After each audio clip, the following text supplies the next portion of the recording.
आकाशवाणी लखनऊ से प्रस्तुत हैं प्रादेशिक समाचार।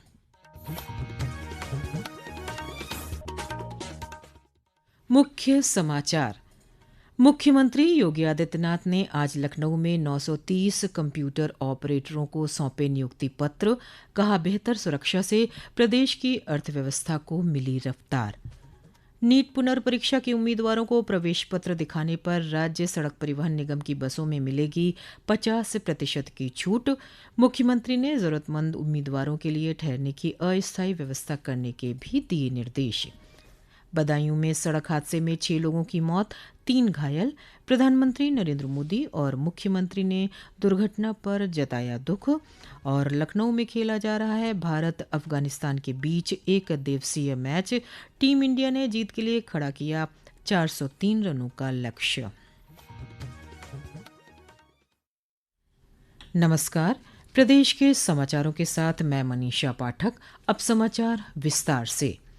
मुख्यमंत्री योगी आदित्यनाथ ने मिशन रोजगार के तहत आज लखनऊ में उत्तर प्रदेश पुलिस भर्ती एवं प्रोन्नति बोर्ड द्वारा चयनित ग्रेड ए के 930 कंप्यूटर ऑपरेटरों को नियुक्ति पत्र प्रदान किए।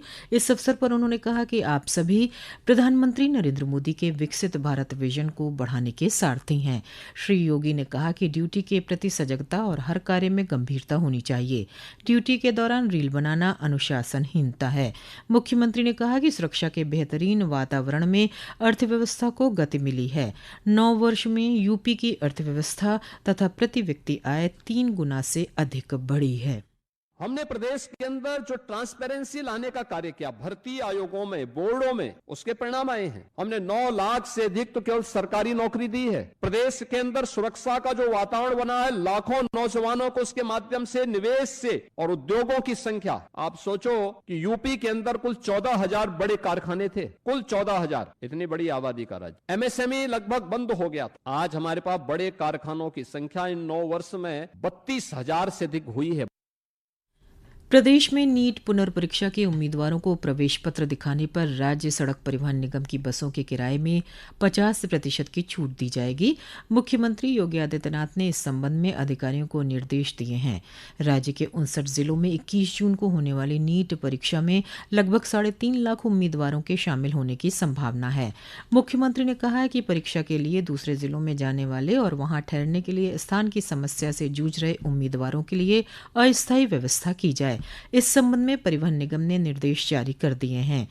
किराए पर छूट की व्यवस्था 20 और 21 जून को लागू रहेगी। उधर राष्ट्रीय परीक्षा एजेंसी एनटीए ने आगामी नीट परीक्षा को देखते हुए विद्यार्थियों और अभिभावकों को घोटालेबाजों से सावधान रहने का अनुरोध किया है। एनटीए के महानिदेशक अभिषेक सिंह ने कहा कि हम ये सुनिश्चित करेंगे कि परीक्षा बिना किसी गड़बड़ी के संपन्न हो। एनटीए यह पक्का करने के लिए पूरी तरह से प्रतिबद्ध है कि कोई भी गड़बड़ी न हो। हर प्रश्न पत्र और उसमें शामिल हर सवाल को पूरी तरह सुरक्षित तरीके से तैयार किया गया है। हमने सामान्य सुरक्षा उपायों के अलावा अतिरिक्त सुरक्षा इंतजाम भी किए हैं। एनटीए ने कई एजेंसियों की मदद ली है और हम यह सुनिश्चित करेंगे कि परीक्षा बिना किसी गड़बड़ी के संपन्न हो। प्रधानमंत्री नरेंद्र मोदी ने पिछले 1 दशक में भारत की रक्षा क्षमताओं में हुए महत्वपूर्ण परिवर्तनों को रेखांकित किया है।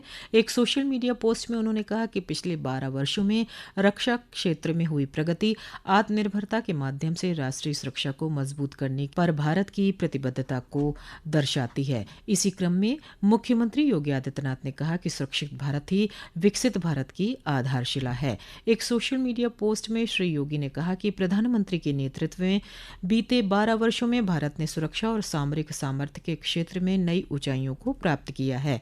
इसी क्रम में केंद्रीय वित्त राज्य मंत्री और भाजपा प्रदेश अध्यक्ष पंकज चौधरी ने वाराणसी में कहा कि सरकार की योजनाओं का लाभ समाज के अंतिम व्यक्ति तक पहुंच रहा है। जिस प्रकार से प्रधानमंत्री जी ने बिना किसी भेदभाव के सबका साथ सबका विकास के तर्ज पर सबका साथ देने का काम किया है, इसलिए प्रधानमंत्री जी को और हम लोग दीर्घायु होने की कामना भी करते हैं, ताकि आने वाले भविष्य में जो प्रधानमंत्री जी का सोच है कि 2047 तक हमें विकसित राष्ट्र बनाना है, उसमें उनका योगदान हो सके। प्रधानमंत्री नरेंद्र मोदी के नेतृत्व में केंद्र सरकार के 12 वर्ष पूरे होने के मौके पर आकाशवाणी समाचार 12 साल विश्वास के विकास के जन कल्याण के इस विषय पर एक विशेष श्रृंखला प्रस्तुत कर रहा है। आज इस कड़ी में देश की विरासत के संरक्षण और संवर्धन के लिए सरकार के प्रयासों पर चर्चा करेंगे।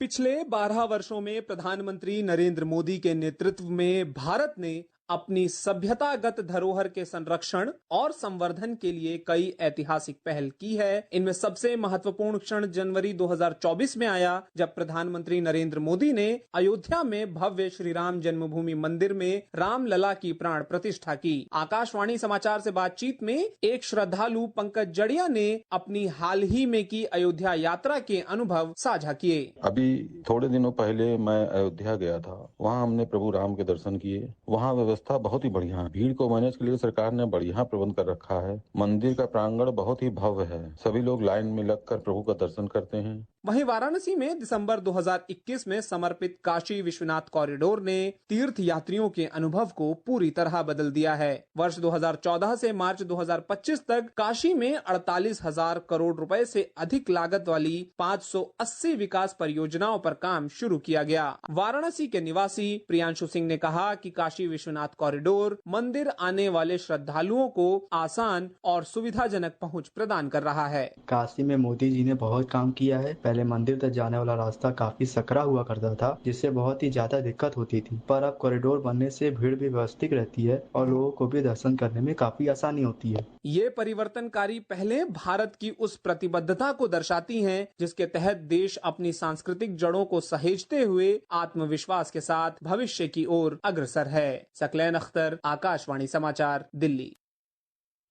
ये समाचार आप आकाशवाणी लखनऊ से सुन रहे हैं। ताज़ा समाचार जानने के लिए आप हमारी वेबसाइट newsonair.gov.in पर लॉगिन कर सकते हैं। इसके साथ ही आप प्रादेशिक समाचारों का ये बुलेटिन हमारे YouTube channel news on AIR Lucknow पर भी सुन सकते हैं। प्रदेश सरकार ने राज्य में लगातार बढ़ रही गर्मी और हीट वेव की परिस्थितियों को देखते हुए बेसिक शिक्षा परिषद के नियंत्रणाधीन और मान्यता प्राप्त विद्यालयों में ग्रीष्मकालीन अवकाश की अवधि बढ़ाकर 24 जून तक कर दी है। अपर मुख्य सचिव बेसिक शिक्षा एवं माध्यमिक शिक्षा विभाग पार्थ सारथी सेन शर्मा द्वारा जारी आदेश के अनुसार अब प्रत्येक वर्ष 20 मई से 24 जून तक ग्रीष्मकालीन अवकाश रहेगा और 25 जून से विद्यालयों में नियमित पठन पाठन आरंभ होगा। एक रिपोर्ट।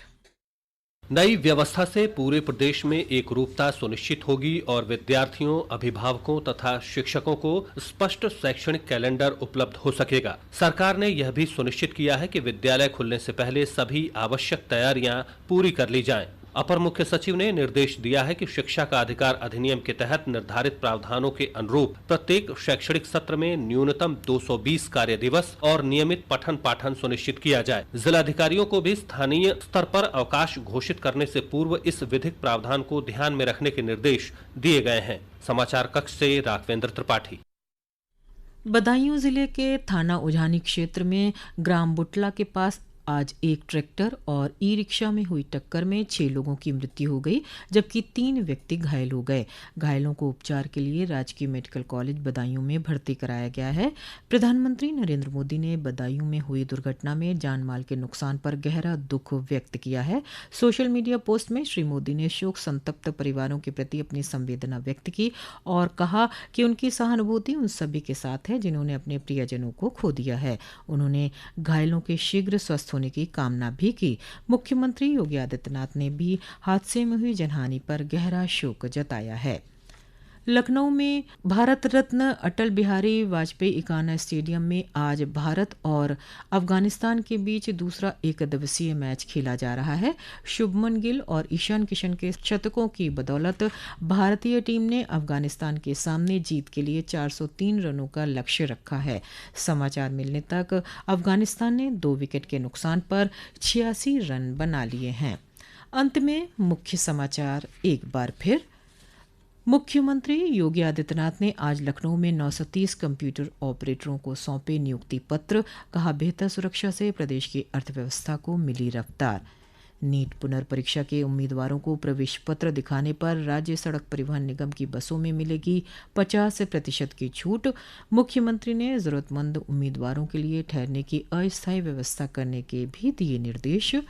बदायूं में सड़क हादसे में 6 लोगों की मौत, 3 घायल। प्रधानमंत्री नरेंद्र मोदी और मुख्यमंत्री ने दुर्घटना पर जताया दुख। और लखनऊ में खेला जा रहा है भारत अफगानिस्तान के बीच 1 दिवसीय मैच। टीम इंडिया ने जीत के लिए खड़ा किया 403 रनों का लक्ष्य। इसी के साथ प्रादेशिक समाचारों का बुलेटिन समाप्त हुआ। अगला बुलेटिन रात 8 बजे FM पर प्रसारित किया जाएगा। नमस्कार।